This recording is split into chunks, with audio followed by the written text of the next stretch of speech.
So hi, Monica. Welcome to the Extraordinary Women Awards. And first of all, I'd like to congratulate you. I think, I was also part of the jury, so I got to see all the different people who were nominated, and, your nomination was firstly excellent and very well deserving. So first of all, congratulations.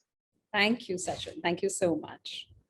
So we'd like to have a little bit of a chat with you so that, the Indo-Indians community can get a better idea, because there are a lot of people who know you, and there are also people who may not have had a chance to know you or meet you, especially now that you live in Bali. So this chat would actually give everybody a better picture of some of the things you've done and why you have been selected for the category, the Entrepreneur Awards, for this year 2021.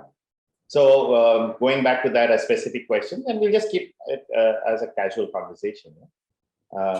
Tell me some things about what inspired you to become an entrepreneur, because I know that you were actually working Yes. for a fair amount of years, and then you decided to take the jump, and you never looked back. So a little bit about that. Yeah. So I started my career with in the fashion industry, and I've been a retailer for a very long time. Almost, I would say, I worked for almost 15 years. Mm-hmm. And then when we came back from Sydney and I had a young baby, it was kind of chaotic, kind of crazy with the fashion world, traveling, brands, shows, all kinds of things. And I realized that I was not able to give much time to my child. We thought about it as a couple. And then we decided, when about 10 years back, this was about 10 years back, and we said, okay, what do we want in life? I had done a little bit of a dabble prior to leaving my first job, and I had started looms, working with looms in Kashmir. This is way back in 99, 2000, where I had dabbled with a little bit of Pashmina. And I trained my mom and dad at that point of time, traveling in between during my weekends or holidays while I was working. So much that we actually bagged a big order from Itokin in Japan. Oh. And we started exporting in big numbers. That was the time that I actually left my first job in Jakarta, and we moved to Sydney. Okay. When I came back from Sydney, I joined another retail company. And there was this pull between doing something, identifying yourself with all the work and the knowledge that one has, vis-a-vis doing something by yourself, which it was a difficult step initially when we took, because to start out at the age of 40, having reached a certain position in a career, to go into a totally new industry, which was hospitality, having no one at all to support you. Honestly, I didn't even know what I was getting into, Sachin. So when we moved, so it was like an adventure. You looked at it as an adventure. All I knew was that I knew that I could do something, because I had enough knowledge. I had enough confidence in myself. Yeah. And I also know that if I get into doing something, it's something that I can manage. But having a young baby and not being sure on how to manage the time, I knew I wanted to do something with flexi hours. We had Tavisha after 10 years of our marriage. So I obviously, was in this dilemma. Should I be a working woman? Should I be a mom? Can I be both? And so we took this jump, and I started something called as the Pandavas, which is in Ubud. It was more like a holiday home, a base for, my husband's clients, our friends, family. But then realizing that the backbone of any business is a brand. Now, I'd already worked for 15 years in brands. So in order to position a product called a villa, which during that time, 2009, 2010, villas were not so popular in Bali. They were hotels.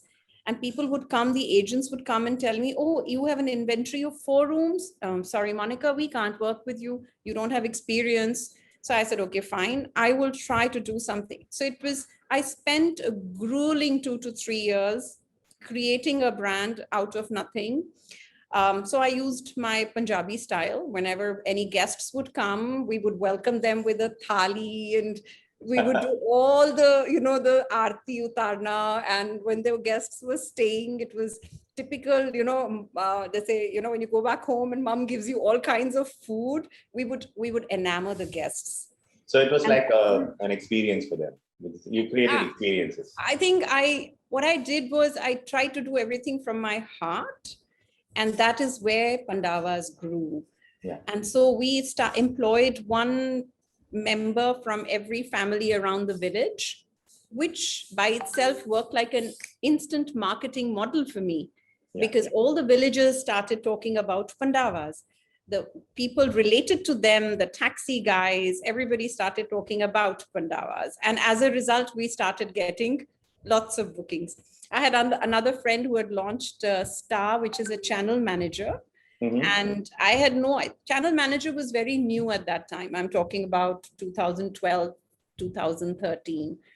He guided me and he said, okay, Monica, I'll help you market. You put it on, there is something called booking.com. There's something called Expedia, because all those were very small during that time. From my point of view, I had no idea what it was. And so Pandavas grew. From there on came the other businesses and the other opportunities. And that's how it all started. So, all entrepreneurs look for two things. One is freedom of time and the other is freedom of money. And that's actually one of the driving points to get them to leave the comfort of a comfortable job where you're doing well and then venture into the whole area of entrepreneurship. But then the rewards are phenomenal because, you're working for yourself, you're working for people you care about, you choose the projects you want. And I think you're doing the right things. You're in that direction. And this is just, I would still say this is the beginning of a long career in entrepreneurship, because I have seen you doing many things. It's not just Pandavas. Pandavas is one of the, I guess you got started with Pandavas. That's but right. There are many other things you're doing. So could you tell us a little bit about what are the other initiatives that you've been involved in, which are all entrepreneurial? It doesn't necessarily have to be a business, but they are initiatives that help, other entrepreneurs, help the community. So over to you. Just tell us a few things about that. Okay, so coming back to freedom of time, yes, but not really freedom of money, because it was our hard-earned job, salaried cash. So one had to spend it wisely. And one had to make sure that one was able to grow whatever small ways. But yes, when you're talking about reaching out, that's where probably the work started. So I started working with, the road Tagalalang really wasn't there at that time. So we started working with the royal family, Pachohwa. He approached me. And he said, you're doing so much of work for the villagers, in encouraging them in art and music. I love dancing. It's my passion. So I would invite them. I would personally do a bit of a dance, and I would get the local dancers to come in, musicians. So in some way or the other, I would encourage them to showcase their interest and their strengths to our customers. From there on, developed a bonding with the royal family, and we started working with 13 Banjar, 75 villages, started working on flexi mums. So yes, there was no revenue per se for us or for Arvind and me, but yes, it was a reach. We reached almost 75 villages, where we started with flexi mums scheme, and we started with helping the elderly. And then they gave me the tourism office right in the center of Ubud.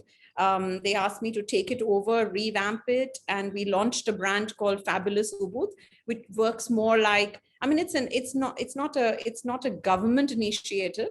So I can't call it a government initiative. It was given to me as a contract. But we supported a huge amount of people living in Ubud and whereabouts. We started with taxi services, safe taxi services for women, small things, and re-encouraging people to come back to their art and crafts, because Bali, the people are so talented. In between, because my love is fashion, I went into and collaborated with a local designer. And I started figuring out how I could train a few looms in Java. And we make batik saris, and we also do the Prada work, which is here. So I reached out to the ground.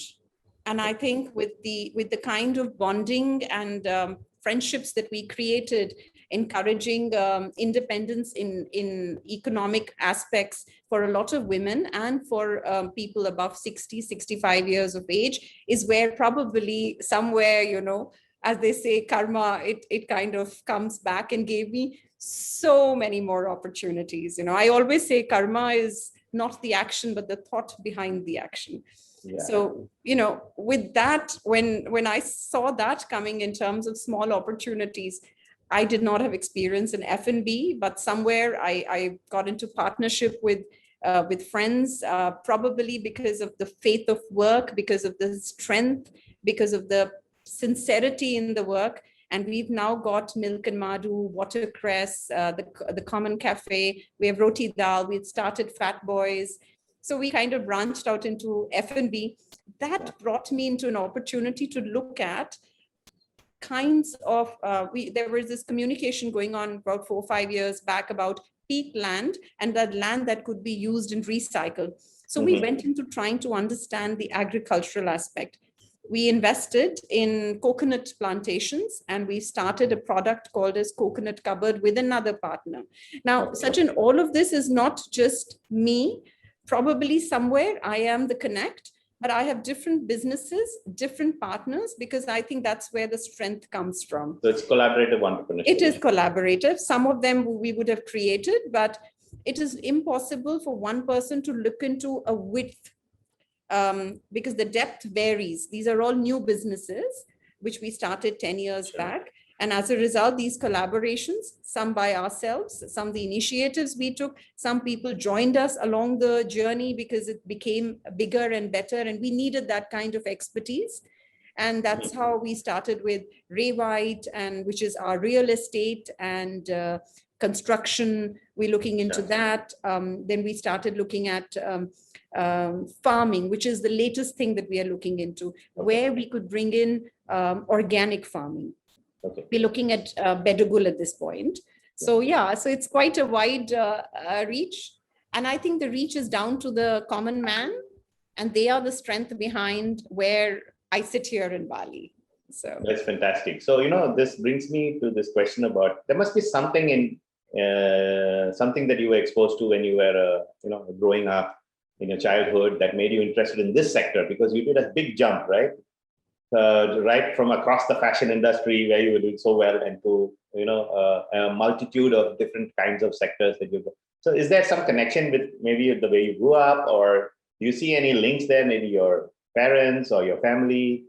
Do you see anything that may have connected you back to, when you were younger and to what you're doing now? It's funny. I always wanted to become a doctor. All right. Always.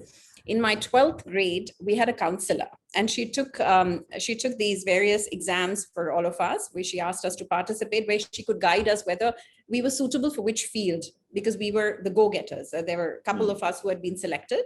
Academically, I was always very bright. So it was one of those things. And one of the things that she told me was that for me, in terms of what I should do for my future, should be business. And medicine was somewhere number 4, but I was like, oh, I don't believe in you. I'm anyway going to go. So I went into zoology. And when we started actually pithing live animals, I said, I can't do it. So I went to my university, the head, the dean, and I told him, okay, academically, I'm doing very, very well. But in the practicals, I know I will not do well because I can't pith the live animals. So that particular one, I will not be able to do. So when I see my journey from wanting to be a doctor, and I went on to be a zoologist, and I decided that if zoologist or being a zoologist or medicine after my first year was not going to be my line, because I can't see that, I can't do it. So then I went into taking a language, because in the evening, in the evening college at that point of time, French was offered. So I started learning French. French introduced me to fashion, and I went into NIFT. I got a scholarship. I went to France.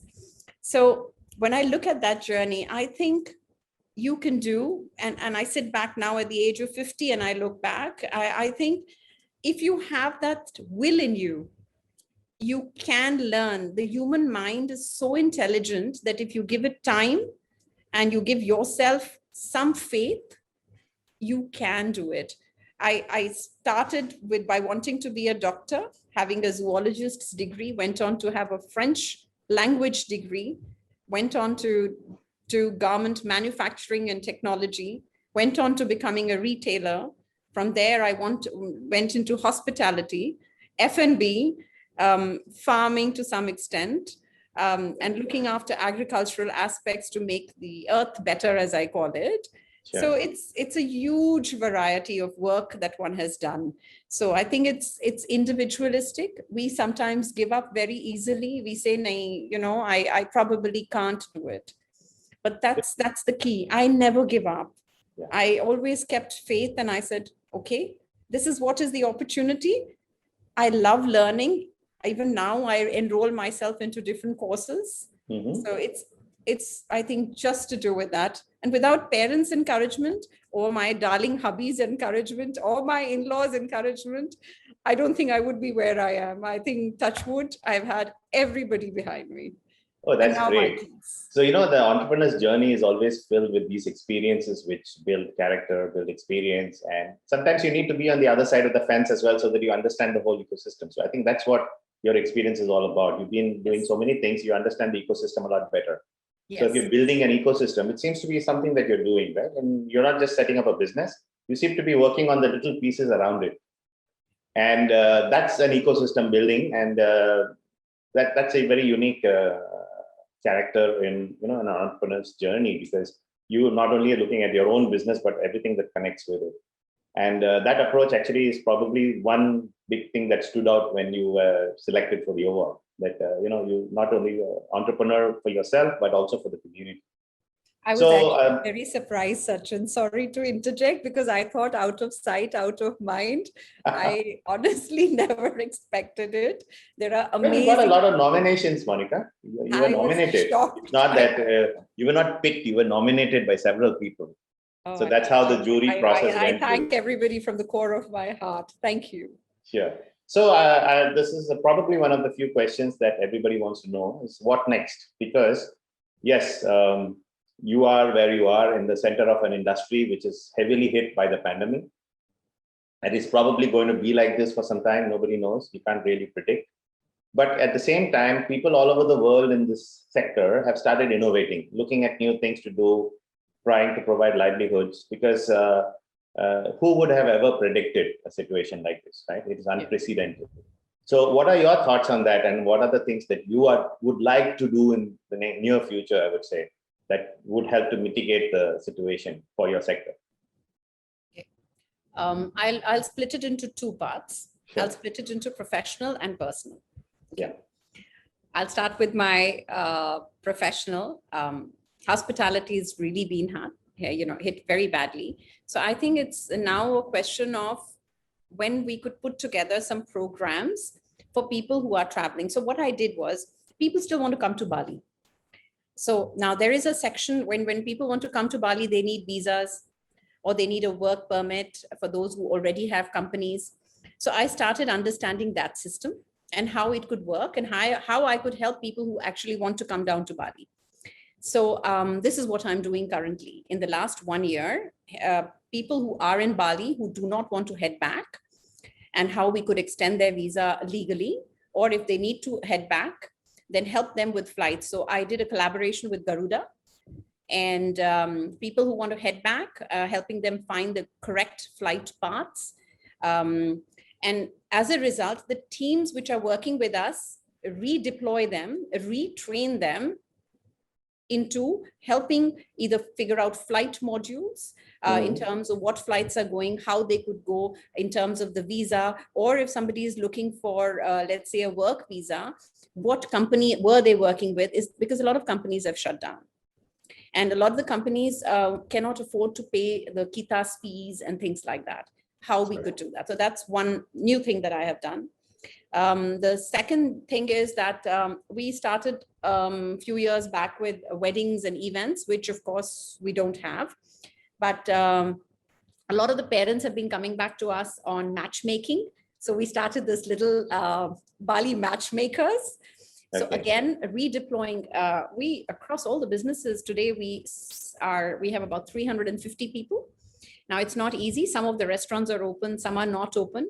So it was a question of redeploying everybody and seeing how they could be used instead of 8-hour shifts, 4-hour shifts, but trying to give that economic support to everybody. The third thing is that I'm right now focusing on training some of my team members on our brand called Think Bali. A fabulous Ubud, we revamped that into Think Bali, which is an online portal. So in order to train my team on the back end, we've started training the team on the back end so that tomorrow when Bali reopens, because it will sometime or the other, the world will reopen.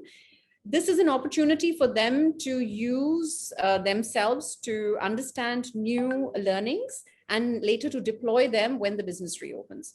Another thing is that if wherever there are some Sunday markets going on, encouraging the farmers to come and participate on those Sunday markets, which I'm doing with another friend. So those are the small things that we are doing. And I also joined an organization called SOS, which is it's there all over to help, where we all bring in the food and we all cook together, and all those who are unable to, support themselves, they can come and get free food. So these are small steps. It's not a huge economic impact, but I would call it more as a learning impact and a support impact. I think if everybody has a roof over their head and they're able to get food, I think we're okay to move forwards. More than that, it's difficult at this point. So if you made Bali your home and all the activities around that, do you see any opportunity for what you're doing to be inspiring other parts of Indonesia or other parts of the world? Do you think there is any commonality that you could, maybe some advice you could give to people who may be facing similar things in other parts of the world? In the same sector, I mean. Yeah, what would you say to other hospitality? Honestly, in all sectors which have been hit by this pandemic, I think in all sectors we can do in our own ways. We could go into more, figure out about environmentally conscious products instead of going into supermarket products. That's a big drive that I do. Instead of going into products, figure out where are the products coming from within your area. I'm sure there are a lot of people who work with farmers who are working on the ground. Encourage them. They are the mama and papa stores. Use them. For example, people who are making cheese. There are a lot of people here, French people, Italian people, who are making bread and cheese in Bali, for example. I'm sure they're there in other communities also. There's talent everywhere. Encourage them. Of course, support the supermarkets because they also support a lot of employment, but try to keep a balance. I know everybody is going into online shopping, but not everybody is there online. Maybe use a Telegram group or a WhatsApp group in your community.